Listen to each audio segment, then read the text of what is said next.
Ankara'da BBP ve Alperen Ocakları tarafından Doğu Türkistan'dan Yemen'e zulme son mitingi düzenlendi. Sıhhi Abdi İpekçi Parkı'ndaki mitinge çok sayıda vatandaş katıldı. Doğu Türkistanlı vatandaşların da katıldığı mitingde Doğu Türkistan davası BBP'ye emanet, katil Çin çocuklarım nerede yazılı pankartlar yer aldı. Büyük Birlik Partisi Genel Başkanı Mustafa Destici, Çin'in Uygur Türklerine yönelik zulmünün devam ettiğini belirterek milyonlarca Doğu Türkistanlı kardeşimiz kamplara kapatılmış, fikri soykırıma tabi tutuluyorlar dedi. Bahçeli, Twitter üzerinden gündeme ilişkin değerlendirmelerde bulunarak Doğu Türkistanlıların yanında olduğunu ifade etti.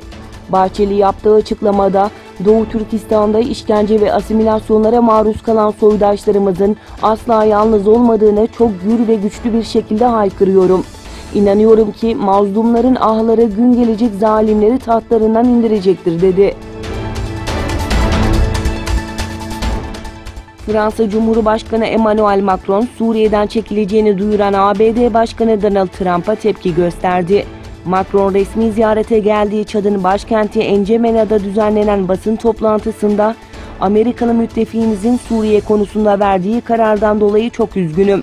Bir müttefik güvenilir olmalı dedi. İsrail'de bir grup sarı yelekli eylemleriyle gıda sektörü başta olmak üzere ülkedeki hayat pahalılığına tepki gösterdi.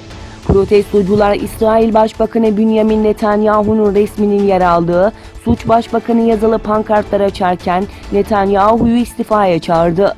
Ayrıca Lübnan'ın başkenti Beyrut'ta sarı yelek giyenlerin de aralarında bulunduğu yüzlerce gösterici ülkedeki ekonomik durumu ve hayat pahalılığını protesto etti. Endonezya'da yaşanan tsunami felaketinde bilanço ağırlaşıyor. En az 843 kişinin yaralandığı olayda ölü sayısının 222'yi geçtiği belirtildi. Endonezya Meteoroloji, İklim ve Jeofizik Kurumu ise halka boğaz etrafındaki kıyı şeridinde faaliyeti bulunmaması uyarısı yaptı.